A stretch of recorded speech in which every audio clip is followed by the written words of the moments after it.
Good morning, everybody. I'm going to stand because I want to make sure I can see everybody. I'm really pleased to be here to moderate this panel on the skills of immigrants. But I first also want to thank AIR and my colleagues at the former colleagues of the United States Department of Education for organizing this research conference. And really, most importantly to me, I'm thrilled that we're dedicating this to you, Jeanne. He was just such a great colleague and friend, and so I'm glad to honor him. Amanda at the first panel laid out the ground rules, so I'm not going to repeat those for you, but I just want to remind you that jot down any questions you have because we won't take questions until the end. So our distinguished panelists will describe their research findings, the implications for future research, and the implications for policy and practice. And the paper that is being presented today is entitled Literacy and Numeracy Skills of Second-Generation Young Adults in Canada, France, Germany, the UK, and the United States. And our distinguished panelists are from the Migration Policy Institute. Jeanne Batalova is a senior policy analyst, and Michael Fix is the president of the Migration Policy Institute. I've suggested to them if they didn't mind I wouldn't read their bios. They're in your program because I really want to leave time for question and answer. We had a wonderful discussion during the first session and want to do that. So they've been very gracious to say that that's fine with them. And then our discussant is Dr. Terrence Wiley, who is president and CEO of the Center for Applied Linguistics, and his bio is also in the program. So I'm going to turn it over to Jeanne and Michael to begin the discussion of their findings. Thank you.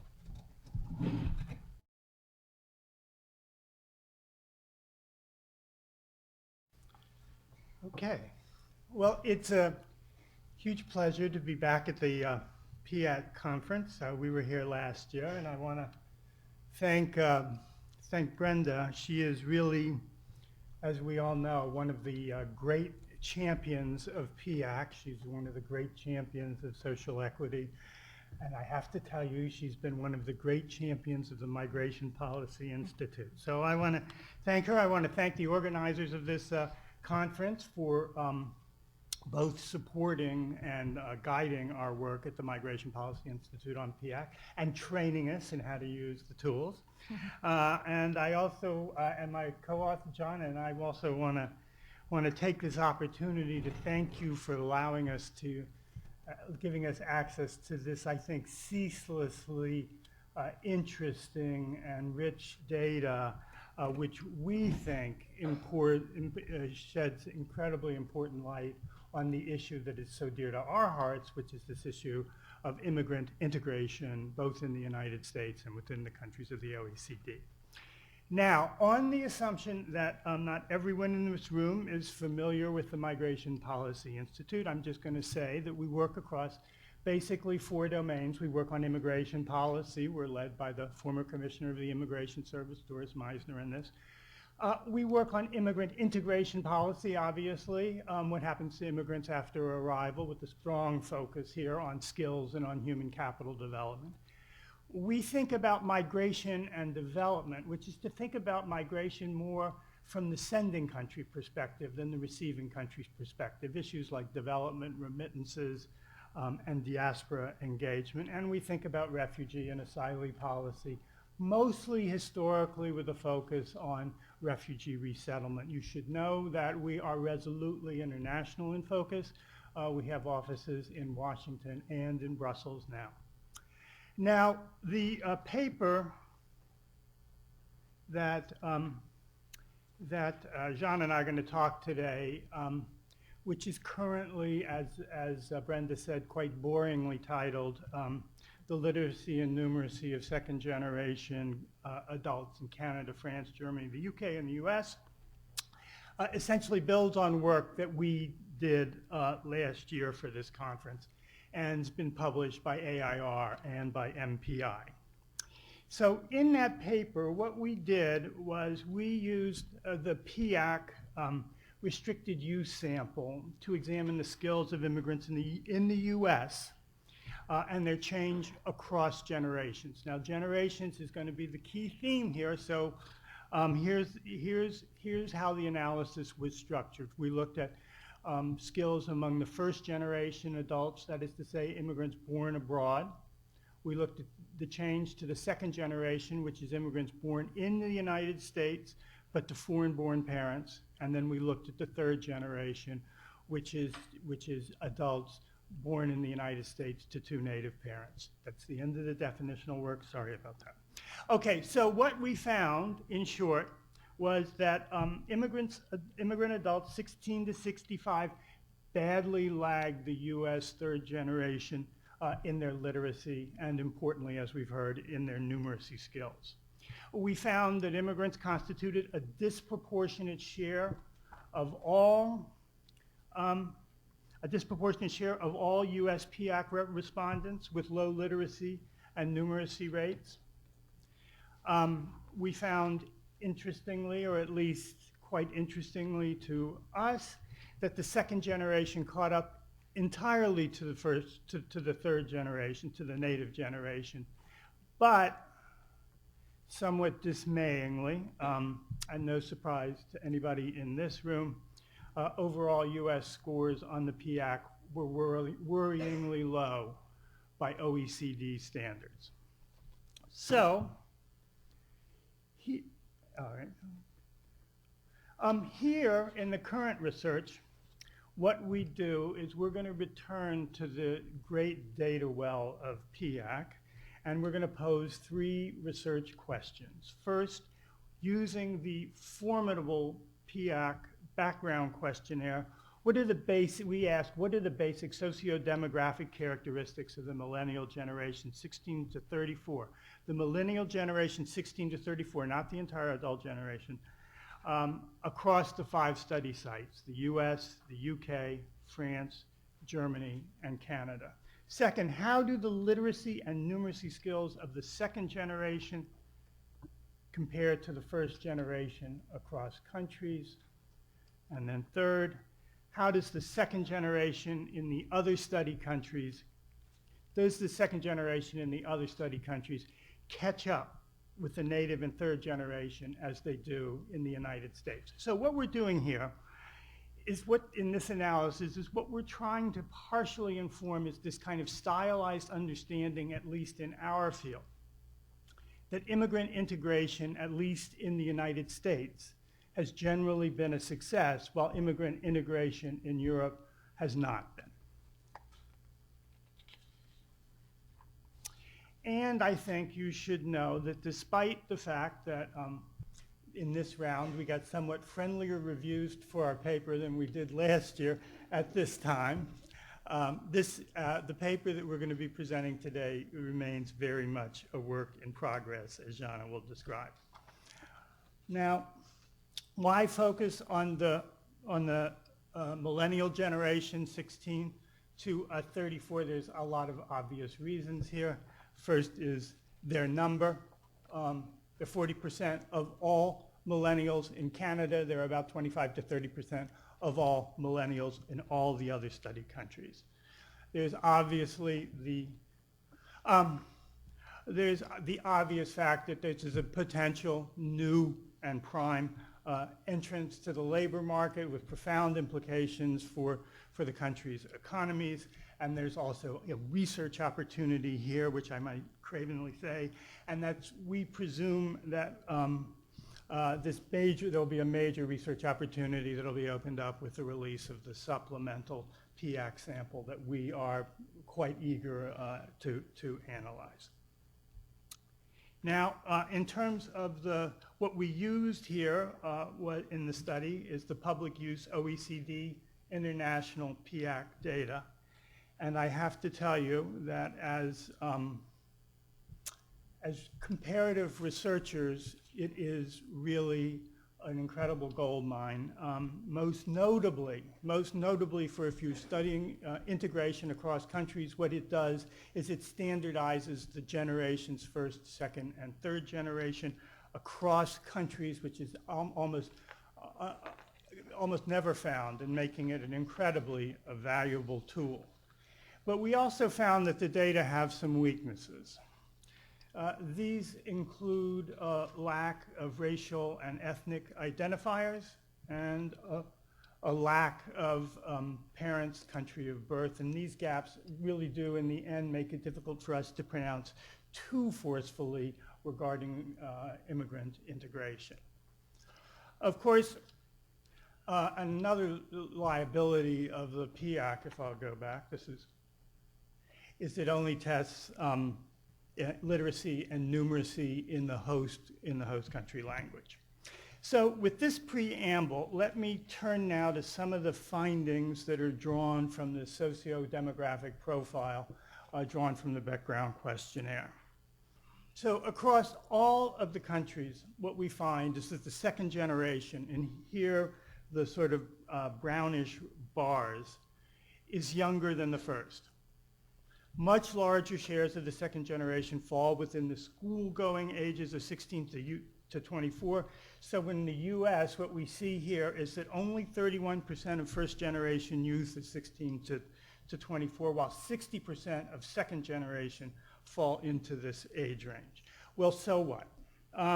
What this means is that for skill building for the second-generation millennials will probably be largely delivered through schools, while skill building for first-generation immigrants will need to be delivered through workplaces and through homes. Okay, a corollary of the fact that the first generation is older is that they're much more likely than the second generation, the orange brownish bars here, to be parents. And this has implications, as we all know, for the time that someone can spend developing their skills, for the place where skills are likely to be most successfully delivered, and also has implications for skill building among parents and literacy skills so that they can communicate with schools. And here what you can see is that almost half of immigrants in both the United States and France are parents. So this has profound implications. And you'll see a lot of parallelism as I go through these slides between the US and France, despite the fact that they have quite different integration systems. The first and second generation also differ quite widely in the share that speak the host country language at home. Not surprisingly, the first generation, the bluish bars here, are much less likely than the second generation to speak the host country language. And here I would call your attention to the fact that 3/4 of the first generation immigrants, 16 to 34 in the United States, speak a foreign language at home, as do a striking 25% of second generation youth. Rates that, as you can see, are much higher than for all other countries with the exception of Germany. But as Terry would be quick to point out, the language spoken at home does not necessarily correlate with literacy skills in the home country language, host country language. Now, I was on the National Academy of Sciences Committee on the Integration of Immigrants in the United States, and we just published our major report in September, and a key element of the narrative that we set out is that immigrant integration is one strong metric of immigrant integration in the United States is a decline across generations in school leaving and a commensurate rise in secondary school completion. And here you see, and as you can see here, the PIAAC data indicate that there is a steep decline in school leaving across 16 to 24-year-olds between the first and the second generation in the United States, and again, as I said earlier, as in France. But at the same time, we do see a slight rise across the other studied countries. Finally, or at least as far as I'm concerned, for me, as you can see here, the shares of the 25 to 34 cohort with college degrees is pretty much similar across generations for most countries. But as you can also see here, the levels vary widely across countries, with particularly high rates of college attainment in Canada and the United Kingdom. This is, we think, a function of their selection systems, and this is a data point to which Jeanne will return. So what does all this mean for integration systems? What does all this mean for skills development systems? What does all this mean for selection systems? All this will now be revealed by my co-author. Thank you, Michael.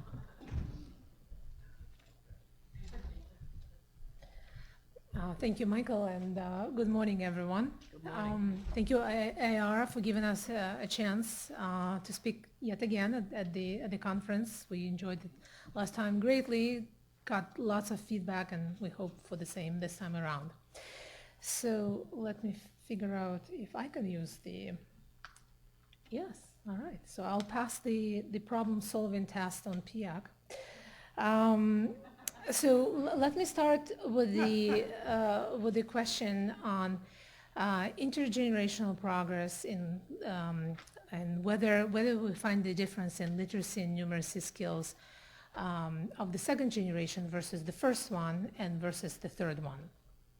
And I'll discuss the results in terms of the averages as well as the proficiency levels, so low versus proficient. But what does low proficiency actually mean? Lacking basic literacy skills or scoring at PIAAC level 1 or below means that young adults have only basic vocabulary knowledge and can only work with simple short texts of written information. For someone who has low numeracy skills, it means that the person is only able to solve simple mathematical operations involving counting, sorting, and basic arithmetic. PIAAC tested the participants' knowledge, so what they know, but also what they can do with the knowledge that they have.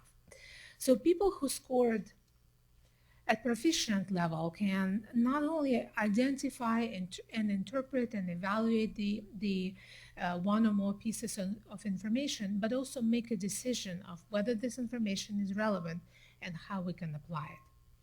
So with this in mind, let's compare the average literacy scores on literacy across the generations and across the countries. Okay, so I would like to draw your attention first to the very bottom part. These are the immigrant scores in the 5 countries. So a couple of observations. First of all, we see that they are lower than the other generations. So this is the second, this is the third generation. They are also much lower than the PIAAC set level of proficiency of 276. And we can see that in France and the US, the average literacy scores for immigrants were the lowest of the 5 countries. As in our earlier research, we also see substantial literacy gains between the first and second generations. In our previous research, that was on the US, but we can also see it in other countries. And moreover, we see that the average scores of the second generations were roughly equivalent to the third one in all countries except Germany. And their last point on literacy, Canada presents an interesting case because the average literacy scores of the second generation in Canada are higher than those of the third generation and obviously of the second generation in generations in other countries. Well, how about numeracy? So the very first observation is that regardless of one's generations, young adults in all countries except Germany have lower numeracy scores than literacy. So I'll just go up and down. Look at the drop in the scores. As with literacy, the second generation and made great progress compared to the first one in raising their numeracy scores. And in the case of France and the UK, the gaps were not that big from the third generation, and in the case of the US and Canada, there was virtually no gap. Again, Germany is a case that stands out, to which I'll come back a little bit later. What's interesting about the United States, and the last bar, is that despite generational mobility, the second and the third generation numeracy scores for the United States are quite low compared to other countries. So that's not only true about all adults that we found in in our earlier research, but also for the millennial, for the 16 to 34 population. And research shows that that people with stronger numeracy skills, and it was pointed out early in the session as well, that they have higher rates of participation in post-secondary education. They're more likely to participate in the employer-supported workforce development programs, and they have higher earnings. So numeracy is very important. So let's take a look at numeracy through a different angle and at the proficiency level. We find that half of first generation in France and 44% of the first generation young adults in the UK and in the US lack basic numeracy skills, which means that they would be unable to calculate the total cost of a daily car rental when they're given information on cost per day, miles driven that day, and the cost per mile driven. The good news is that the shares of the second generation who lack basic skills across all countries are substantially lower. And further, there is even greater drop to the third generation. So there is the intergenerational progress. So the next table I'd like to show you, it shows the shares that the first generation represents among all young adults, among those who are low proficient, and among those who are proficient in literacy. And we see that for the United States, even though the first generation represents only 13% of the total young population, that share is nearly double among those who are low proficient and much lower among those who are proficient in literacy.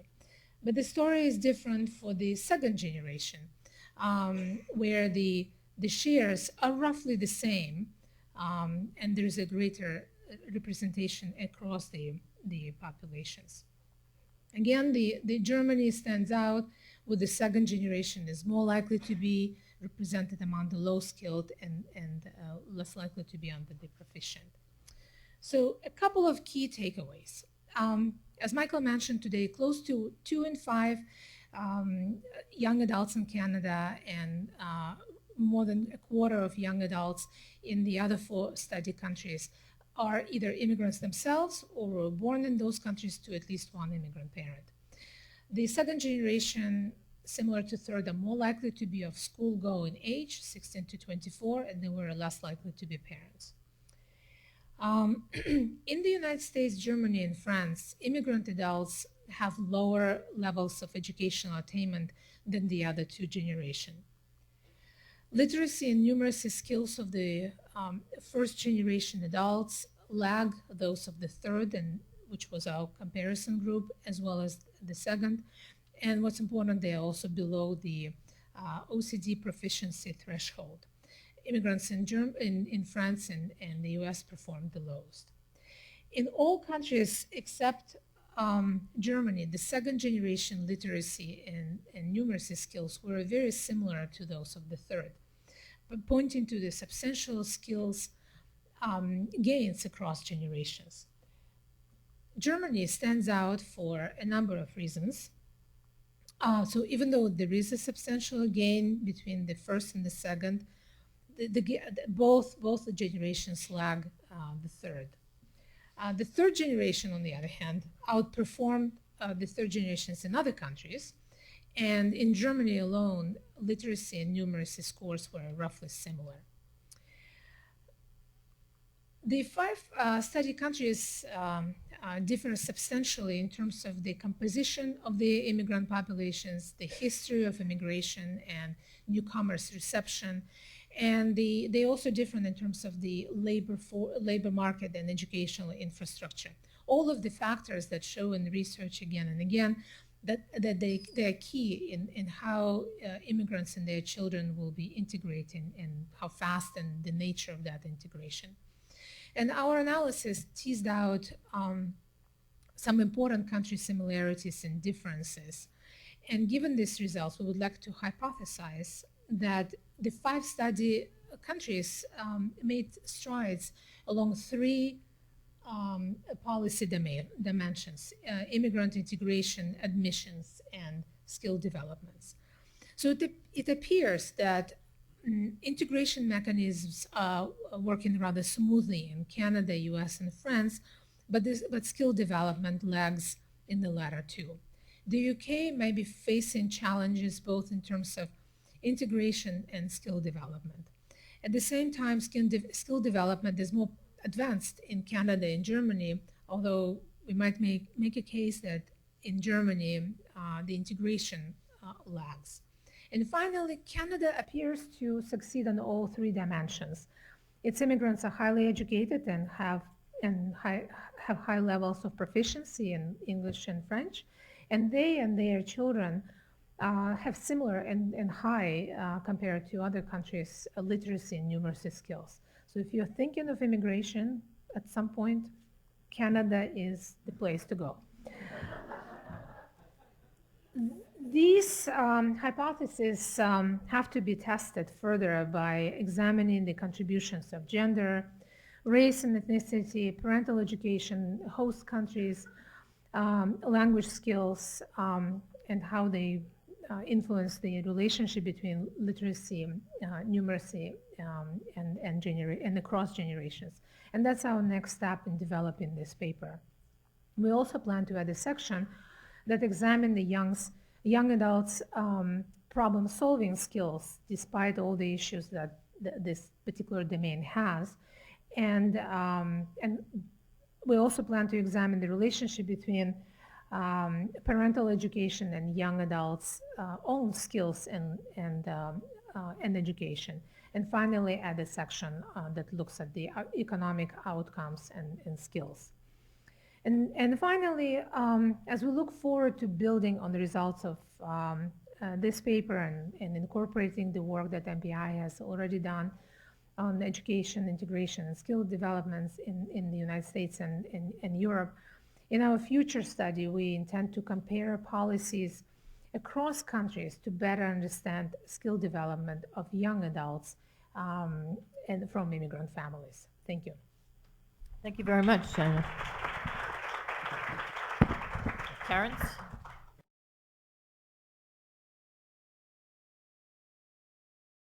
Thank you to the sponsors and also to our convener of this session and our hosts for the excellent work that Migration Policy Institute has been doing. I have one admission that I received the former paper, and it was only last night, very late, that I got access to this paper, although I do see a strong relationship between the 2 papers. So initially I had, my comments were directed at the previous paper, but let me say just a few things, speaking kind of from my own history. My dissertation focused on literacy and biliteracy among the Mexican origin population in the United States. So I've been interested in issues related to literacy and immigration for a long time.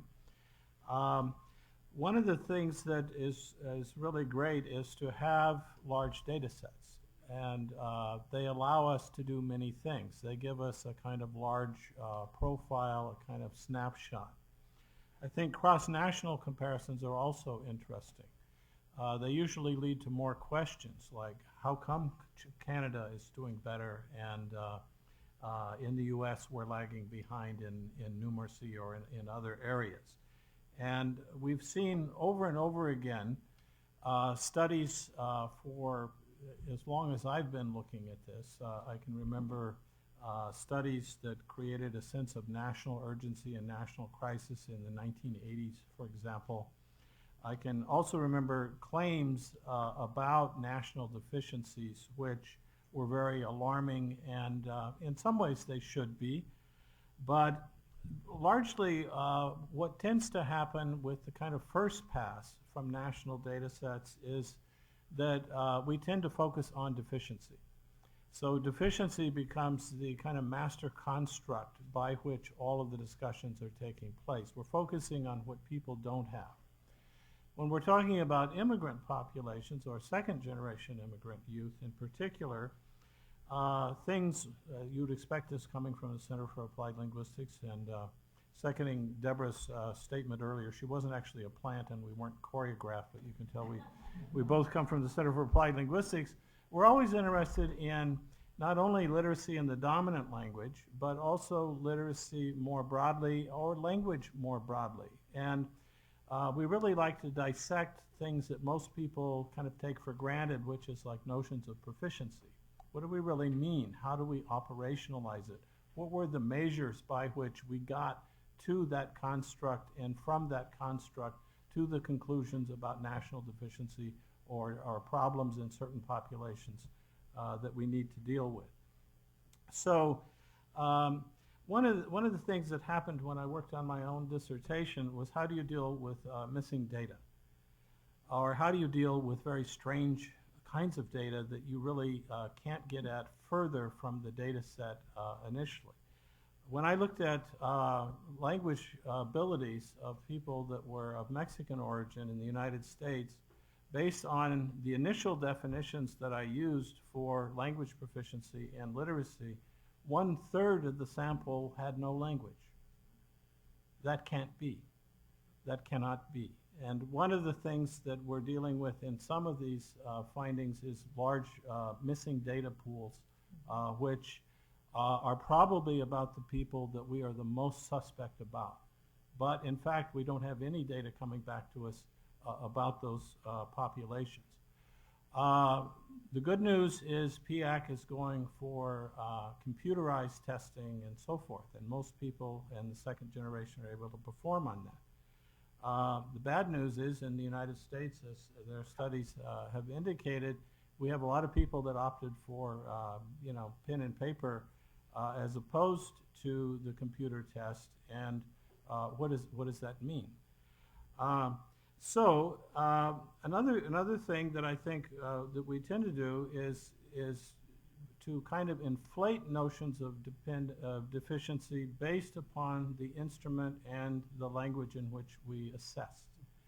So by default, English for the United States and the UK and Canada is the language of assessment. French was also used in Canada. National languages are going to be used in France and Germany. That's to be expected, and they are important. But we are filtering through our claims about the capabilities of people through the measures that we used. There's a lot of discussion more recently about the trying out multilingual assessments. There's some experimentation that's been done on this in Israel with immigrant populations. There's also, they're looking at this in multilingual societies, for example, in India. And, in comparing the robustness of the kind of instruments we have, the PIAAC being a very robust instrument, we don't have anything that correlates to that. But I do think it's an area that we should look at. Back to this particular study, the focus on the second generation and looking back to the first generation and then forward to the third generation is a very interesting comparison. Because if, in fact, integration is working, we should begin to see it strongly in the second generation. And so the good news is, in the United States, that it's working. Could it work better? What are the other factors that might be working against it? One of the things that shows up in the discussion is that we need, and your conclusions I thought were excellent in this regard, now that we have these data, we need to go and look at other things. We need to look at the national school policies. How do the educational opportunities in the United States and the educational treatments compare with those in the UK or in France or in Germany?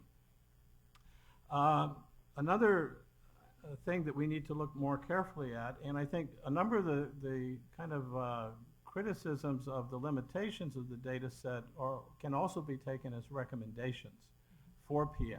For example, we need to know more about race and ethnicity, you know, and maybe even religion, and other kinds of things in the data sets. And the more that we can have these data available, we can do some very interesting cross-tabulations, look at some inferential statistics and other kinds of things to see the relationship between various demographic factors, including immigrants from where, with what levels of education, and so forth.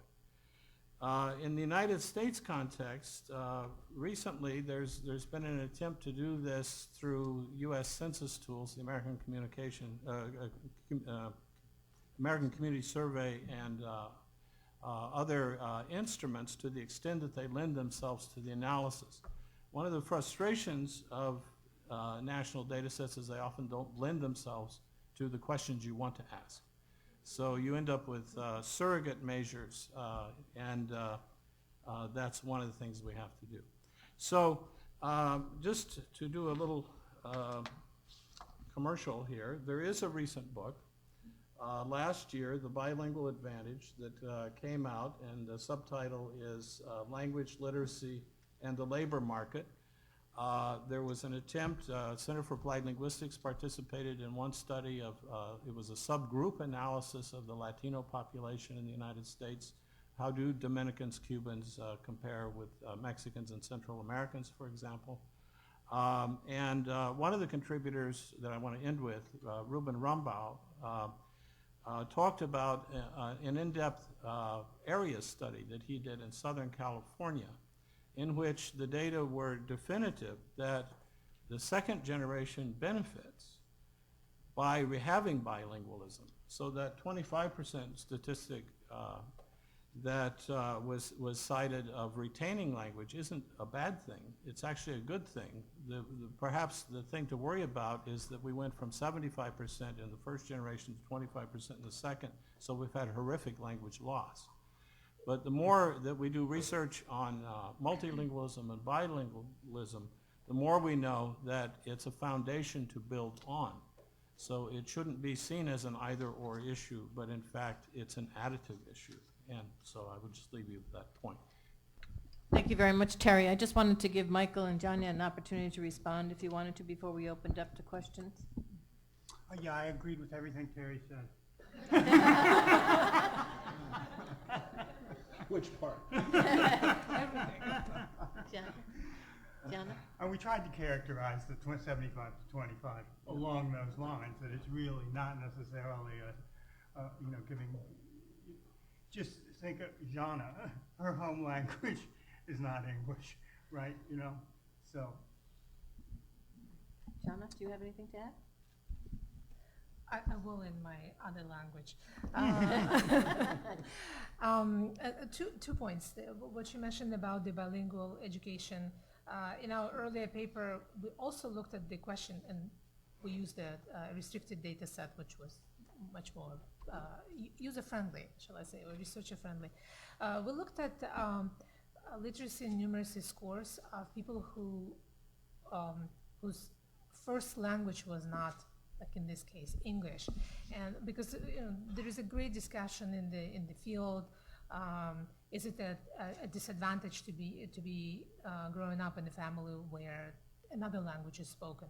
And we found that overall it's not a disadvantage for the second generation that do catch up, and especially it's relevant for those who have a college education. So for people who, even if they come from families where language English was not spoken, and then they obtain the college education, there is no difference whatsoever between them and those who come from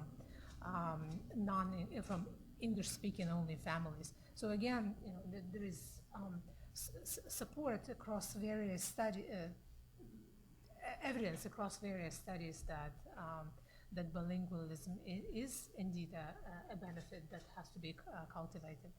And the other point I wanted to mention about the fact that PIAAC tested literacy and numeracy and the third domain, the problem solving, only in the language of, the official language, at least in our 5 countries. So in the case of US, Germany, France, and the UK, it was only tested in the home country's languages. But Canada was interesting because it tested in 2, in English and French. And we didn't have an opportunity, and perhaps, for the young and brightest graduate students who are either here or will be listening to this, it's an opportunity to really examine, do we see the very high scores of Canada? Can we attribute it to the fact that the instrument was done in multiple languages rather than in one? Thank you very much. I'm going to open it up for questions and ask you to identify yourself when you ask your question. Who would like to begin? Thank you very much. This is Tanya Skarbina from the Council of Ministers of Education Canada. I would like to thank the presenters. This is indeed very interesting work, and was very excited to see so many results for Canada, and very excited to bring it back and share with my colleagues. One thing that I sort of kept thinking about is I was somewhat surprised to see that there is, for Canada at least, and mostly for the United States, this lack of difference in skills between second and third generations of immigrants, young adults. And curious as to whether you have any plans of further research to explore why this is. So yes, absolutely, and that's one of our next research questions. What we didn't control here for, because it's an international data set and it doesn't have race, ethnicity, or the or country of origin of parents. But in our earlier work that focused on the U.S. sample that had race and ethnicity, we see that there is a great variation in between the second and third generation by race and ethnicity. So again, these markers and important determinants have to be taken into account. We did a lit review for all countries and found that in Canada, really across the origins and across the race and ethnicity, there are substantial gains between the second generation is not disadvantaged compared to the third, in part because Canadian immigration policy selects on skills. So immigrants who come to Canada, they already have substantial level of skills. And again, as in the earlier session, we talked about that advantage, that social advantage that comes when your parents have already high levels of education. And we're talking about not just some college, but bachelor, higher English proficiency. But in the U.S., yes, there is great variation by integration, by race and ethnicity. But nonetheless, we do see that even among the more disadvantaged groups, the Hispanics, especially from Mexico and Central America, the kids of these immigrants are doing substantially better than their parents, yet there is a lag between them and the third generation. On the other hand, the Asian kids from Asian families who tend to be college educated, their parents tend to be college educated, they're either at the level of native-born whites or performing better. So there is a great variation. If I could just add just a little bit to that. I mean, on the race issue, one of the things that struck me as the results of the National Academy of Sciences panel is the persistence of disadvantage across generations for blacks. And these results are being reinforced by work that Jeanne and I are also doing that we'll be releasing on Sunday on underemployment among high-skilled immigrants. And what we find is that there's the persistence of high levels of underemployment are very high, particularly for blacks. Michael and John, I was wondering what the policy implications were and what we can learn from Canada since they're so successful in the skills and the integration arenas and those dimensions that you mentioned. Well, I think one of the things you learn is the selection system is part of it, but I think it would be folly to leave it at just the selection systems because there's much more broad investment in terms of language acquisition, and integration. And then finally, the third dimension that we really want to tease out is just a more expressed skills development set of areas as well. And that's where we really found Germany, for example, to be quite striking, the skill levels of the Germans, which is far exceeded even the even the Canadians when we looked at the third generation. And we know that there's a lot of a focus on skill building within Germany that seems to be paying off, but not paying off particularly strongly for the first and second generation. So that raises questions of integration in Germany and who's getting the training.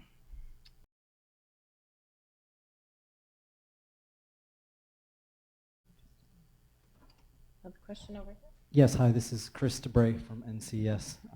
Thank you, very interesting presentation. I actually had a question about Germany, because that's what stood out to me. And if you have any ideas about what it is that they do to get those impressive results on skills. And second, I don't know how to ask. Talking about Canada and its admissions policy, is that better that you just, is that something you would advise? The country should just cherry pick the best? From Canada's perspective, I guess that's beneficial to it, but I don't know, as an immigrant myself, I don't know. I think that's one thing I've always appreciated about the U.S. is that, maybe it's less so than 150 years ago, but you come in, work hard, and things can be better for you. So, thank you. Well, I think we've always looked at our PIAAC results as essentially a kind of a good news story, that even if you don't select particularly on skills, there is a lot of skill development over the course of generations. You could start at a higher level, but in the United States, the main story is intergenerational progress. This story of intergenerational progress, which we picked up, is really hugely reinforced by this large National Academy of Sciences report on integration in the United States, which finds that there's intergenerational progress along a whole host of dimensions, going all the way from earnings to education to wages to job quality. So you don't need to get there exclusively through selection procedures. Selection procedures probably give you a leg up at the start, though. And as for Germany, it has the most developed set of union-related corporate relationships, apprenticeship systems. It has a large career-focused infrastructure that is probably deeper and denser than almost any of the other European countries. We have a lot written on it at MPI, and we'd be happy to share. And I think it's the link between continuous link between building skills and job in the workforce in the workplace setting. Germany really stands out on this. But as Michael mentioned, is that this model works very well for ethnic Germans, for the third generation, but it seems that the second and the first generation youth are kind of falling through the cracks and needs to be, clearly PIAAC data show that there has to be, the policy has to be readjusted. And of course, we're going to reverse engineer these findings. What we want to do is take these findings back to answer just the questions you asked, which is why. We're starting at the end of the story, not the beginning. Other questions? Yes, Federico? My question has to do with the finding or the comment regarding the lack. My question has to do with the lack of racial data from the other countries. And you said that you need to go back and look at information regarding the racial. Could it be that race is less important a construct in other countries than in this country, first of all, and thus is not something that they consider as an important component? And could it also be that if you look at race in other countries, such as Germany, you will actually be looking at the incidence of immigration rather than multi-generational race in Germany or in other countries. To give you an idea, I am an immigrant myself, I have never, ever considered the construct of race until I moved to the United States. So race was a construct here. I lived in 2 other countries before coming to the United States. Race was never a consideration for me. Through my education, I went all the way to university in Europe. It was not a consideration. I never had to identify myself by race until I came to the United States. Thus, and so I wonder if the fact that data are devoid of racial information in other countries has to do with that cultural construct. Thank you. Very, very good question. And so, first of all, when we said race, ethnicity, really we mean / race, ethnicity, and origins, because whereas it's true, like in Europe, for instance, they don't talk about race, ethnicity, but ethnic origin or national origin matters a great deal. So for us, it's more of a kind of a proxy on to understand the composition of the population. It's just in the U.S., there is for the national sample, there was a specific question on race, ethnicity, but it would be great if in PIAAC, because it's such an excellent international study, that they teased out however in that country is defined, it's race, ethnicity, national origin, religious affiliation, however it matters for that country. We would like to have that identification, because from other studies we know that Turks in France are doing worse than Turks in Germany. So there is a variation within the same national origin across countries, as well as variation across the national origins. So we are looking at it more broadly, and I guess complaining about it more broadly rather than race and ethnicity. But that's a very, very good point. I think you raised a very good question, and I also appreciate the answer that national origin probably in many ways is more meaningful, except if you're dealing with very long-term populations in the same country.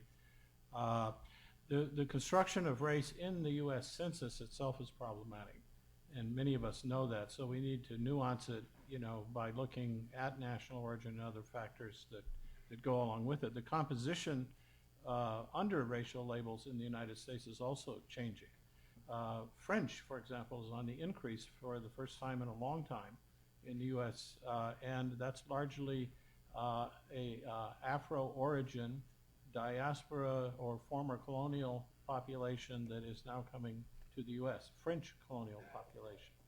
So, but I think, how is race, even if it's not reflected in national data sets, is still functioning in virtually every country in one way or another. And in conversations I had last year with a colleague from Strasbourg, she was very frustrated that the French were not tracking data related to national origin and language in particular, because she feels there's a lot of insights that could be gleaned from that for policy recommendations for Arab-speaking populations in France in particular.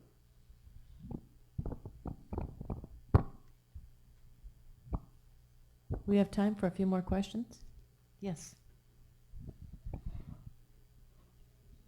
Hi, Richard Desjardins from UCLA. My question is around the concept of integration. I'm just wondering, might be quite possible for immigrants to integrate, but integrate into what? So for example, if they move to a community that has failing schools. So I'm just wondering, how contingent is integration? How much does it depend on community level resources or family level resources? I guess that with PIAAC, you could probably address the family level resources with some indicators, and I'm also interested if there's any research looking at community effects.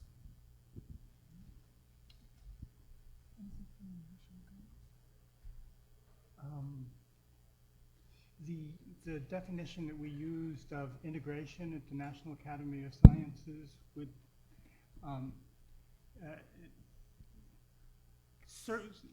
kind of circumvents that a little bit in the sense that what we contended was integration was the degree to which the host population and the immigrant population come to resemble one another. So, you would want to think of it in a larger national community than in terms of a smaller, poorer community. And in fact, in many ways, immigrants and the host community come to resemble one another in positive ways, in terms of education, in terms of incomes, but they also come to resemble one another in negative ways. In particular, the standout here is in health, as the health of immigrants declines over time with their exposure to the United States. Yeah, I think it's a good question. Again, what is the unit of comparison? And for national studies, cross comparisons in national studies, this makes sense. But within the United States or other countries, studies of communities themselves do allow us to drill down in ways that we can't in the national comparisons. If we're comparing, the United States to Finland, obviously the basis of comparison isn't very good. We'd be better off comparing Idaho to Finland or something, But Rumbaugh's work that I mentioned earlier has done community-focused studies, and I think there is a kind of ecology of regional economies and local economies in which what may be true as a generalization for the U.S. may be contradicted by how those local communities are operating. He's arguing that Southern California in particular, based upon the high degree of multilingualism there, is operating differently. So in that community, bilingualism, for example, would have an advantage that maybe it doesn't have in other parts of the country. So I'm going to ask you to join me in thanking Michael and Jeanne for presenting their findings today. I found the report very insightful and informative, and thank you very much for sharing it. And Terry, I want to thank you also for your remarks, and thank you for your active participation. And now we're going to go into our small group discussions for a shorter period of time.